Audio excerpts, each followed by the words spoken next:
Governor Greg Abbott, thank you so much. We Sure. appreciate your time. Great to be with you. So why should Texans reelect you to a third term? Because under my tenure, Texas has been the land of economic opportunity. Since I was last reelected, Texas ranks #1 for the most new jobs added by far over the past 4 years. We now have more Fortune 500 companies that call Texas home than any other state. Most importantly, more Texans have a job today than ever before in the history of our state. But listen, we know that not all businesses are large. Most businesses are small. 90% of all businesses are small. Texas ranks #1 in the country for the most number of small businesses. Aside from the economy and jobs, which Texas excels at better than any other, one thing about our economy is the fact is doing so well, we have a massive surplus of $27 billion. What I want to do with that $27 billion is to provide better health care, better education, but also use a bulk of it to provide the largest property tax cut in the history of our state. Those things said, we need to understand that there are some extraordinarily tough challenges we're dealing with today. One is the border. Remember, 2 years ago, we never had the challenges we're facing today on the border. 2 years ago, it was the lowest number of border crossings in decades.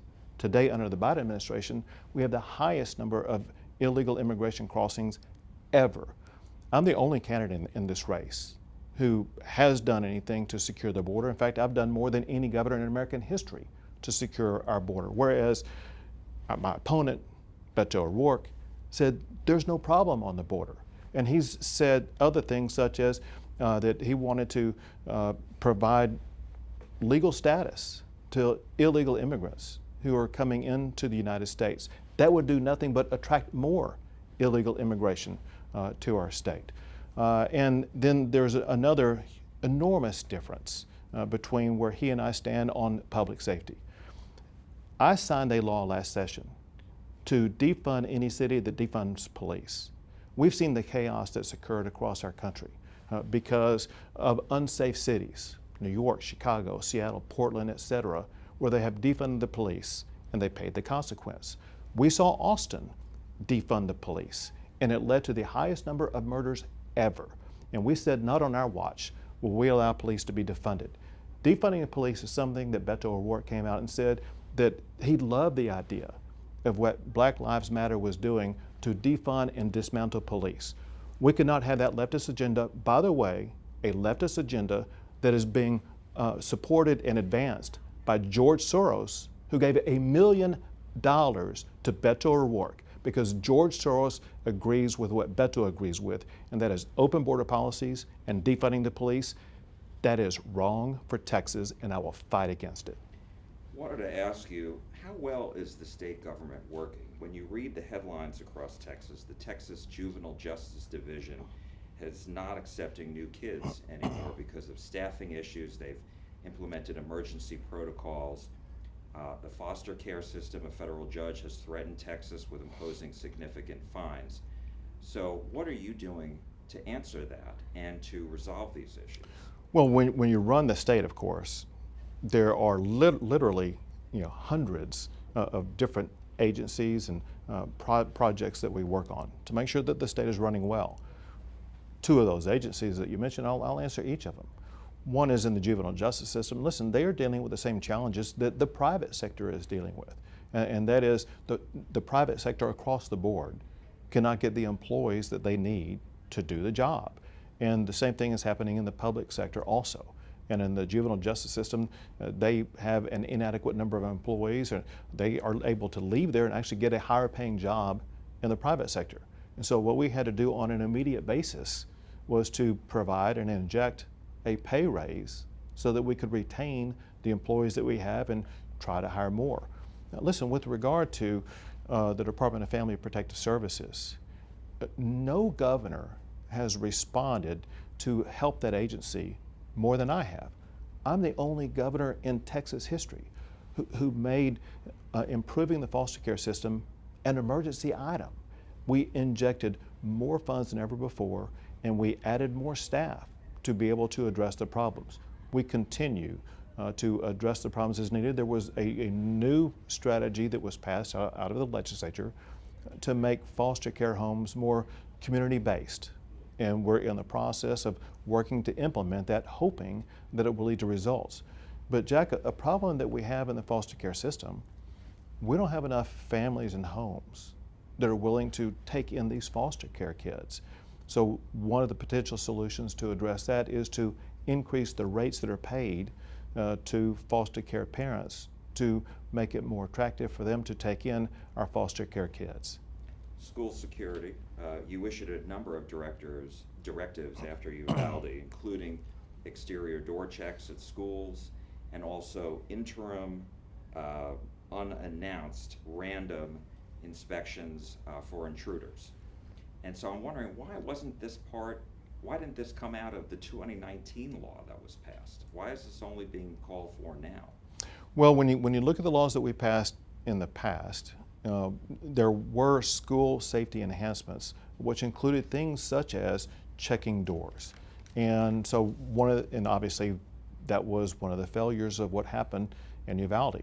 So one of the directives was for all school districts across the entire state of Texas to go back and look at the standards that we passed and make sure that schools are complying with those standards, to make sure that when kids come back to school this month, those schools will be up to the safety standards that were previously set by the state.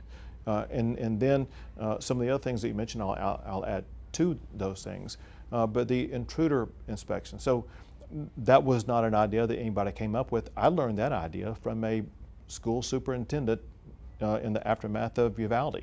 And that's when I issued that directive to do these random intruder inspections where someone who's not affiliated with the campus will attempt to enter into the campus. And the purpose of it is to see if there are open doors, but also to see how long it takes for someone to respond to it. That response time is critical. And then there are other things that we have offered up, such as we are expanding the iWatch Texas program. This is a program that you can use on your phone or your tablet or your laptop, whatever. You can report any type of suspicious behavior, like what was shown by the shooter in Uvalde. That should have been reported, but was not reported. If it had been reported, it would have given law enforcement the ability to respond to that before that day even took place. You remember something that we all used to say: see something, say something. We need to get back to that. But then one last thing that we're doing, and that is a law that I passed provided enormous mental health care funding for students in schools. And it provides school counseling with parental consent for students that have mental challenges that can be addressed. And we've been able to address that for students in about 300 school districts across Texas. It had not made its way to Uvalde, unfortunately. One thing that we're working on is to make sure every school district in the state of Texas will benefit from this expansion of mental health care that we are providing to children in schools. I did want to show you along that line, our staff, our producers, took a look at Texas school districts that have no mental health services. And I know it's a little difficult to see, but in green is the school districts that have adequate services for mental health. Red, they don't have any access. Orange, inadequate access. And blue is the telehealth. So when you look at that map, what goes through your mind? Because what Dr. Lakey told us was that some school districts weren't on board with this. And so that's the point. But before I go to that point, let's clarify one other point. As Dr. Lakey probably told you about, we have a program called TChat. And what TChat does is it provides this mental health through telehealth. My point is very simply this, and that is every school district in the entire state of Texas has access to this program because every school district has access to telehealth. And so we can deliver this to every school district. There are some that are not buying into it. And so here's where we may need to go, and that is to impose greater accountability or consequences for schools that are not employing the best safety standards that can help the school. Let's go back to what these programs have revealed so far. They've identified a lot of kids, more than 1,000 children, that needed not only mental health assessment, but also treatment, and they were able to get that treatment, including some kids that had they not received treatment, it could have led to very dangerous situations.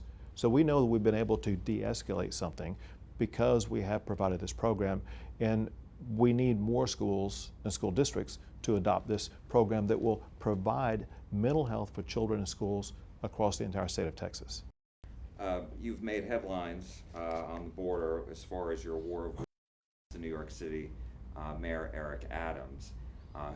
He said that he's going to send people down here to Texas to campaign against you.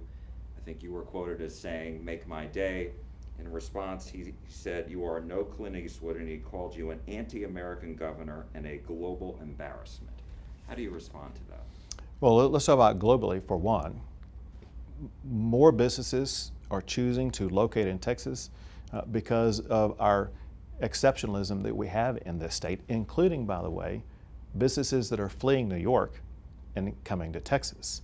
What is an embarrassment is this: it's the hypocrisy of the liberal elite in places like New York, Washington, D.C., and elsewhere, where they have self-declared themselves to be sanctuary cities. They have self-provided by their own governance free lodging and food for any illegal immigrant who comes to their community. And then when they finally get one, they're up in arms saying we shouldn't have to be doing this. They're nothing but hypocrites, and we called them on it. And now they've been caught on it, and they're embarrassed because they are not living up to the standards they themselves set. But also, now for the first time, it's not just the Texas border that's having to deal with the consequence of Joe Biden's open border policies. Now New Yorkers and people in Washington, D.C.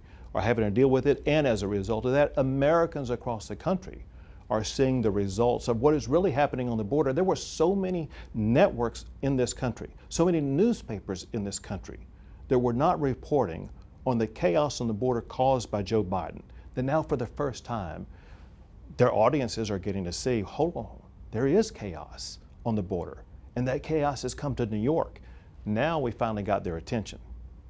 But isn't this a job for Congress to tackle? 100%. And so yeah, what 100%. are you doing to, have you reached out to the Texas delegation, Senator Cruz, Senator Cornyn, all the Republicans in Congress, all the Democrats in Congress, and said, hey, we need to figure this out? Right. So listen, if you look at Article 1, Section 8 of the United States Constitution, it delegates specifically to Congress the responsibility to deal with immigration. And Congress has failed at this, except in this regard. Congress has passed laws regulating the immigration process that the Biden administration is not enforcing. The Biden administration inherited one of the most secure borders ever in our history. And all he had to do was to continue the programs that he inherited. Instead, he dismantled all of those programs.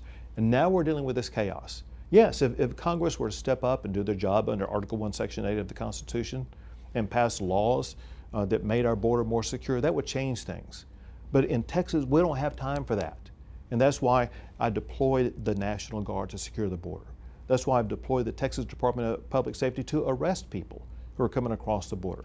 That's why Texas is the only state in the history of the country, from George Washington to George Biden, only Texas has built its own border wall.